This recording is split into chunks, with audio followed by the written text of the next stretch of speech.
ഒരുപാട് പറയാനുള്ളപ്പോഴും ഒന്നും പറയാത്ത ചിലരുണ്ട്. ഒരുപാട് ദുഃഖമുള്ളപ്പോഴും ഒന്നും ഷെയർ ചെയ്യാത്ത ചിലരുണ്ട്, ആരെയും കുറ്റപ്പെടുത്താതെ.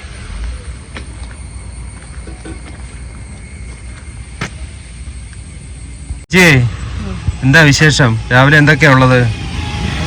ചായയൊക്കെ ഉണ്ടോ? ഉറക്കെ പറയച്ചി. പിന്നെ ഒരു വെറ്റ് ചായ മാത്രമേ ഉള്ളൂ. ഒന്നുകൂടെ പറ. വെറ്റ് ചായ മാത്രമേ ഉള്ളൂ. വെറ്റ് ചായ മാത്രമേ ഉള്ളൂ. എന്താണ്, പാല് കിട്ടാത്തോണ്ടാ? അല്ലല്ല, പാല് പശുവും പാല് വാങ്ങിക്കണതാണ്. ശരി, എന്നാ എനിക്കൊരു ചായ വേണം. ഒരു ചായ ഒഴിക്കും. അടുപ്പില് തയ്യാറാക്കുന്ന ചായയാണോ? ഓ അത് ശരി, കലത്തിലാണ് ഇവിടെ റെഡിയാവുന്നുണ്ട്.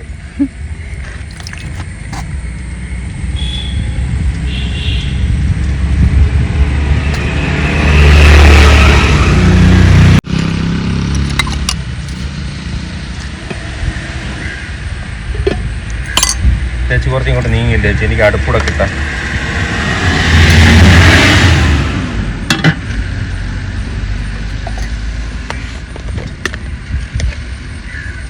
ചേച്ചി പറ, ചേച്ചിയുടെ കാര്യങ്ങളിലൂടെ പറ കൂട്ടത്തിൽ. ഞാൻ ഇവിടെ ഒറ്റയ്ക്കാണ് ഇപ്പൊ താമസിക്കുന്നത്. 18 വർഷമായി. ഈ മാസം 22-ാം തീയതി ഭർത്താവ് മരിച്ചിട്ട് 18 വർഷമാവും. 2007 മരിച്ചു. അതുകൊണ്ട് ഒറ്റയ്ക്കാണ് താമസിക്കുന്നത്. 2 പിള്ളേരുണ്ട്. 2 പിള്ളേരും കുടുംബമായി താമസിക്കുന്നു. 5 സെന്റ് ഉണ്ടായിരുന്ന മോക്ക് കൊടുത്തു. പിന്നെ അവള് ഭർത്താവിൻ്റെ കൂടെ താമസിക്കുന്നു. അന്വേഷിക്കുകയൊക്കെ ചെയ്യും. വന്ന് അവള് വീട്ടുവേലയ്ക്കാണ് പോണത്. മോൻ കൊത്തൻ്റെ കൈകളായിട്ട് പോകും. അവൻ ഭാര്യയുടെ കൂട്ടത്തിൽ താമസിക്കുന്നു. അങ്ങനെയൊക്കെ താമസിക്കുന്നു. ഇപ്പോൾ ഒറ്റയ്ക്കാണ് താമസിക്കുന്നത്. അത് കുഴപ്പമില്ല. മരിക്കുന്നവരെ എവിടെയെങ്കിലും കിടന്നാവണം, അത്ര തന്നെ. പിന്നെ വേറെ കാര്യങ്ങളൊന്നും ഇല്ല. പിന്നെ തൊഴിലുറപ്പിന് പോകും. ഇപ്പം ജീവിക്കണത് തന്നെ ഇത്. നമുക്കൊരു നല്ല ചൂട് ചായ തന്നിട്ടുണ്ട്. നമുക്ക് ചേച്ചിയുടെ വിശേഷങ്ങളൊക്കെ ഒന്ന് ചോദിക്കാം. അകത്തോട്ടൊന്ന് വരാൻ മേടിച്ച്.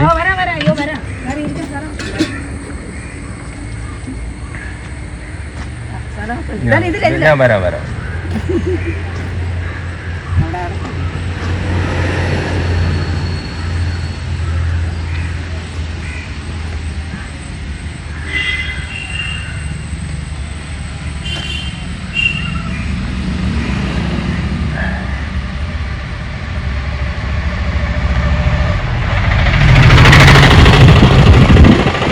ചേച്ചി ഇത് ഏത് ജംഗ്ഷനാണ്? തിനവിള ജംഗ്ഷൻ. അത് ശരി.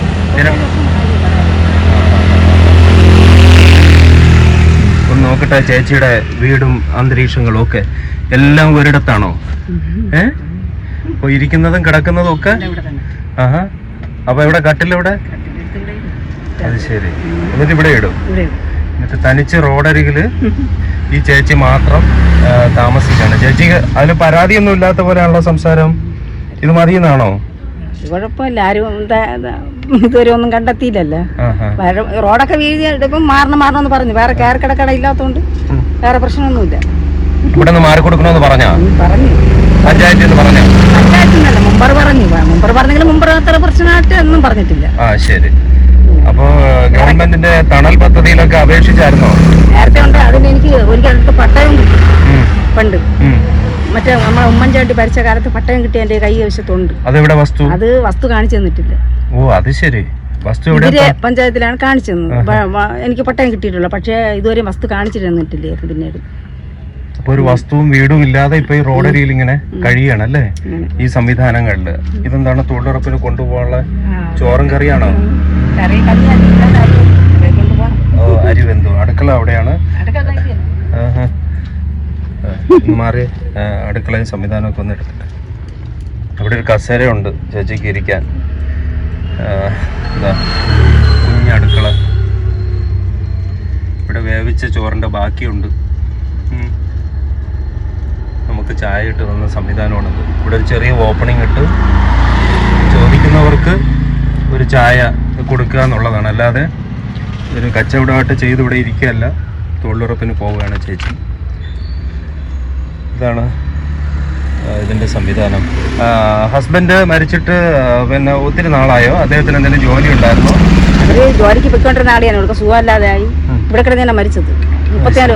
അവർ മരിച്ചിട്ട് 2007 മരിച്ചു. ജൂൺ 22-ാം തീയതി മരിച്ചു. ഈ ജൂൺ 22-ാം തീയതി ആകുമ്പോൾ 18 വർഷമാകും മരിച്ചിട്ട്. എന്ത് ജോലിയായിരുന്നു ചേച്ചി? അവർ കൂലിയാളിക്ക് പോകുമായിരുന്നു. മരിക്കുന്നത് വല്ല അസുഖമായിട്ടാണോ? അതെ, ശ്വാസം മുട്ടലായിട്ട്. അപ്പൊ 59 വയസ്സ് പോലും 50 വയസ്സ് തികഞ്ഞില്ല, 49 വയസ്സകത്ത് മരിച്ചു. അപ്പൊ പിന്നെ ആ സമയത്ത് ആ ചേട്ടൻ ഇവിടെ കച്ചവടം വല്ലതും ഉണ്ടായിരുന്നു? നമ്മളിത് തന്നെ അന്ന് പലഹാരമൊക്കെ ഉള്ള കാലമായിരുന്നു. പലഹാരം കൂടെ ഉണ്ടാക്കും. അവർ മരിച്ചതിന് ശേഷം പലഹാരം ഇല്ല. ചേച്ചി വാതുക്കലോട്ട് ഒന്ന് വരൂ, ഇവിടെ വരൂ. ഇനി പറ ചേച്ചി. അങ്ങനെ മരിച്ചതിന് ശേഷം പിന്നെ ഞാൻ ഒറ്റയ്ക്കായിരുന്നു താമസം. പേടിയൊന്നും തോന്നില്ല? പേടി അത് തന്നെ ആൾക്കാർ ചോദിക്കും, പേടി ഉണ്ടാവില്ല. പേടിയൊന്നുമില്ല. എന്താ പേടി? പക്ഷെ ഒരു ഇവരുടെയൊക്കെ ഹെൽപ്പൊക്കെ ഉണ്ടോ? ആരും ഒന്നും ഒരു കുഴപ്പമൊന്നുമില്ല. ഹെൽപ്പുണ്ടോ? വേറെ ഒരു കുഴപ്പം ആരും ആക്കിയില്ല. ചേച്ചി ഈ കാണുന്നതേ ഈ മഴയത്ത് ചോർന്നൊലിക്കില്ലേ? അതുകൊണ്ട് പേപ്പർ ഓല കെട്ടിയിട്ട് പേപ്പർ ഇട്ടു. ടാർപ്പാണി ഒരു ടാർപ്പ ഒരാൾ തന്നു, അത് ഇവിടെ ഇരിക്കണം. ഇനി മഴ തോന്നിട്ട് ഇപ്പൊ ഈ ഓലയൊക്കെ മടഞ്ഞ് കെട്ടാൻ തന്നെ ഒത്തിരി കാശ് വേണ്ടേ?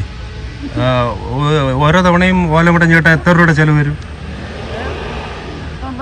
ഓലയ്ക്കൊക്കെ വില കൂടുതലാണ്. പിന്നെ ഞാൻ കിട്ടുന്നതിനൊക്കെ എന്നൊക്കെ പറക്കൊണ്ടിട്ടേ മുടയും. ഓല മുടയാൻ അറിയാം. അങ്ങനെ മുടഞ്ഞാണ് ഇതൊക്കെ ചെയ്യുന്നത്. ഓല മുടയാൻ അറിഞ്ഞാൽ കെട്ടിക്കാനുള്ള പൈസയാവും. 12,000 രൂപയ്ക്ക് കെട്ടിക്കും. ഓല കിട്ടുന്നതിന് കൂലി കൊടുക്കണം. ഈ ഓല എങ്ങനെ നമുക്ക് തെങ്ങിന്ന് കിട്ടിയത് ഇങ്ങനെ പെട്ടെന്ന് മടയാൻ പറ്റില്ലല്ലോ? ഞാൻ പറമ്പിൽ നിന്നൊക്കെ പറക്കി കൊണ്ടുവന്നേ ഇവിടെ ഇട്ട് ഈ റോഡിന്റെ സൈഡിൽ ഇട്ട് വെള്ളമൊക്കെ ഒഴിച്ചാണ് ഞാൻ മുടയണത്. അങ്ങനെ മുടഞ്ഞെടുക്കും. ഇന്ന് തൊഴിലുറപ്പ് എവിടെയാണ്?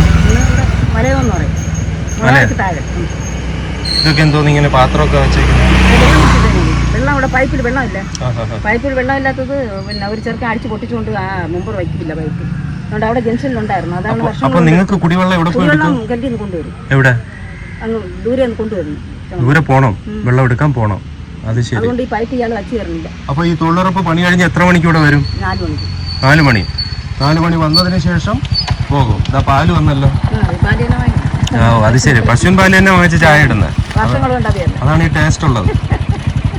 വാങ്ങിക്കേ. വാങ്ങിച്ചിട്ട് പൈസ കൊടുക്കും. ഓ അത് ശരി.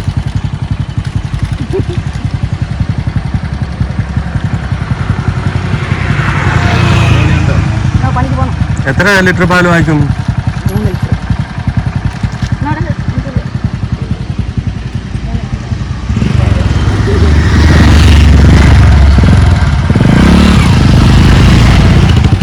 ഇപ്പം എന്ത് വില വരും 3 ലിറ്റർ പാല്? 56 ഒരു ലിറ്ററിന്. 1 ലിറ്റർ 56. 1 ലിറ്റർ എന്ന് പറയുമ്പോൾ നമ്മുടെ 5 ഗ്ലാസ് കിട്ടും. അതിൽ എത്ര ചായ ഇടും ചേച്ചി? പാലിന്റെ രീതി അനുസരിച്ച് കച്ചവടം ഉണ്ടോ? അത് കാലത്ത് വൈകിട്ട് കൂടെ ഒഴിക്കാം. ഇപ്പൊ ആ സമയത്ത് കൊണ്ടുവരില്ല. 5:30 ആയ പിന്നെ ഇനി വരുള്ളൂ. അതുകൊണ്ട് കുറച്ച് കാച്ചി വെച്ചിരിക്കുന്നു. എന്തെങ്കിലും അല്ലറ ചില്ലറ സാധനങ്ങൾ ഇവിടെയൊക്കെ വാങ്ങി